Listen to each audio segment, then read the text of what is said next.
De devedor a investidor. Não é um canal de finanças, mais um. Aqui nós falamos de música clássica. Estou falando de Handel e o Messias. Você vai saber hoje a verdadeira história do Messias de Handel. Aleluia! Aleluia! Aleluia! Aleluia! Aleluia! Pois é. Handel era um cara que nasceu no tempo que as pessoas sempre arranjavam um emprego e ele foi diferente de todos os outros compositores barrocos. Ele não quis trabalhar nem para a realeza e nem para a igreja. Ele queria ter a própria companhia, ele queria fazer a música que ele quisesse. Ele foi um empreendedor, certo? Como todo empreendedor, o que aconteceu com ele? Quebrou algumas vezes. Mas vamos lá. Ele nasceu na Alemanha e tal. O pai queria que ele fosse advogado. Não queria que ele fosse músico, ele deu um jeito lá, estudou advocacia, mas também estudou música a vida toda, uma formação sólida, e deu um jeito de assim que terminou a faculdade de Direito. O pai também já tinha falecido, ele foi para a Itália estudar o que ele queria, que era a ópera italiana, que era o auge de tudo naquela época, né? A ópera italiana era o máximo. Ele ficou ali aos 25 anos, depois que ele aprendeu tudo que ele queria, ele foi pra Londres, porque é lá que você vai quando você quer empreender, certo? Aí lá vai um alemão pra Londres fazer música italiana. Chegou lá e logo fez um instantâneo sucesso também, o nome dele já estava famoso. Ele fez algumas músicas para a realeza, sim, para os reis lá todos. Tinha a música da água, Water Music. Tinha Music for the Royal Fireworks, né? A música para os fogos de artifícios reais.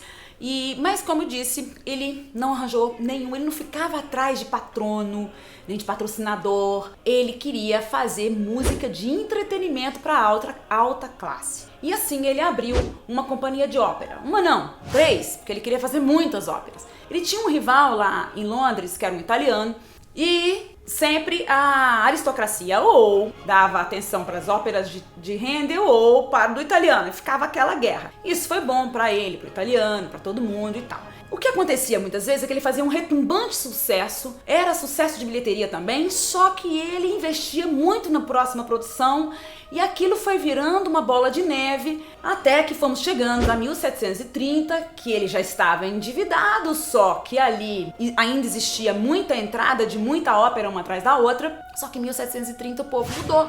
Sim, aquela alta classe toda falou, tem 20 anos que a gente tá ouvindo ópera italiana, vamos mudar um pouco. Eles estavam muito mais piedosos, sabe-se lá por quê, começaram a ir mais à igreja e passaram a ouvir mais oratórios do que ópera. Sim, ainda por cima tinha uma classe média que estava crescendo, sim, os burgueses, e eles eram muito piedosos e eles gostavam mais de oratório do que ópera. Achavam ópera uma coisa muito difícil de entender, ligada a mais alta classe. Pronto, aí vou ter que explicar rapidinho a diferença de oratório para ópera. É a mesma coisa, a mesma música. Todos têm orquestra, gente cantando, solista, dueto, terceto, coro.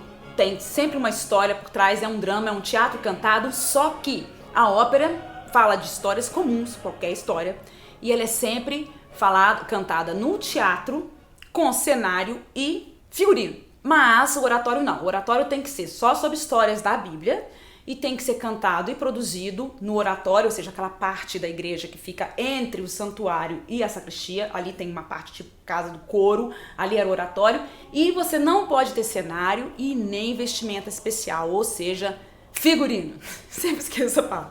Figurino. E, em geral, o oratório era cantado sempre na quaresma, porque aqueles 40 dias que você tem que estar jejuando, piedoso, pensando só nas coisas relacionadas, né, à redenção. Pronto. Só que nesse período você não podia ter entretenimento. As pessoas começaram a fazer o quê? Muitos oratórios. O entretenimento passou a ser a música lá na igreja. Tudo isso para dizer que a partir de 1730 ficou mais interessante fazer oratório para essa classe média que estava crescendo do que fazer ópera, mas não adiantava, ele estava muito endividado. E assim ele foi, às vezes dava um refresco, depois voltava, aí quando dava um refresco ele fazia uns investimentos malucos, pronto.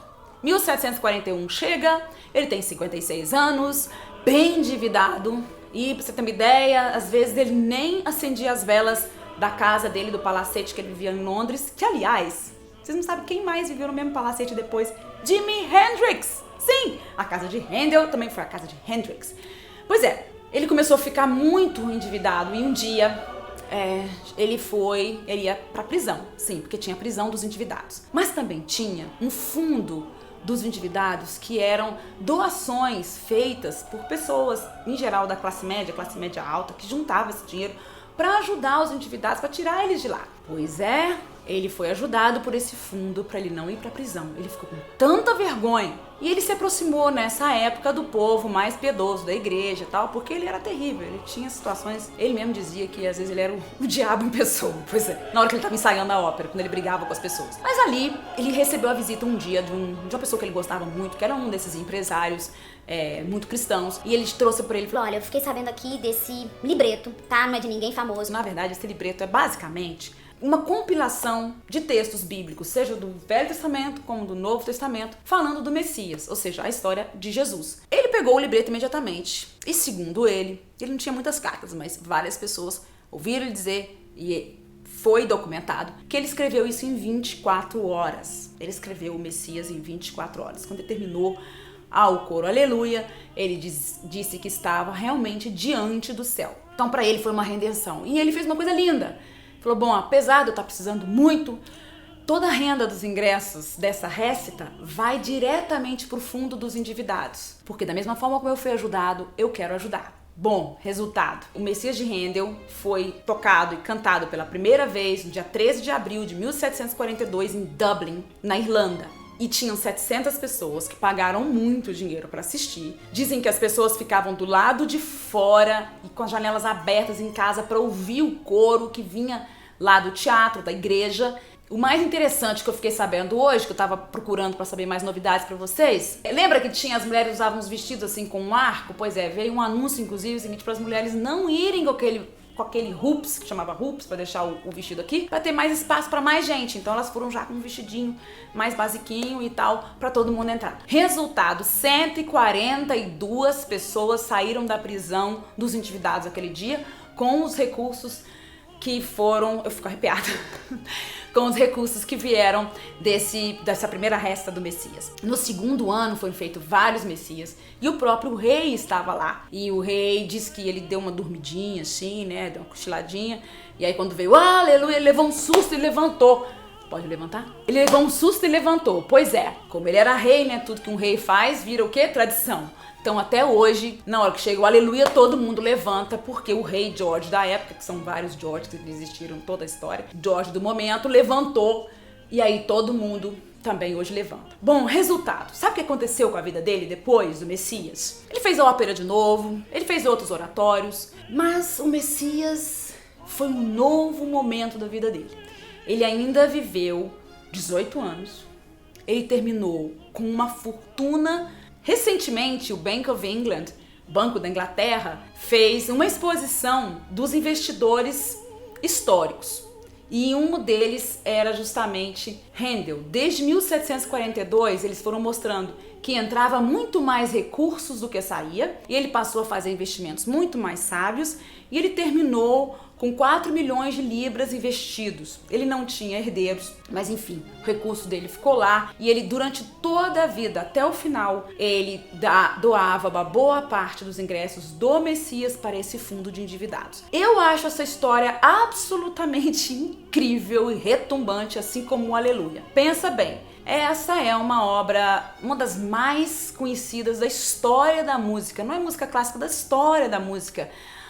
O Messias de Handel, principalmente o Aleluia final, aquele coral, está presente em tudo. As pessoas brincam quando elas querem falar que alguma coisa aconteceu, aleluia! E na verdade, isso vem de um oratório de Handel que ele escreveu num momento de total desespero, né? Então, se você aprendeu algo interessante hoje que você não sabia, compartilhe essa história, até mesmo porque é uma história de verdade que pode motivar muita gente que está numa situação talvez parecida, tá?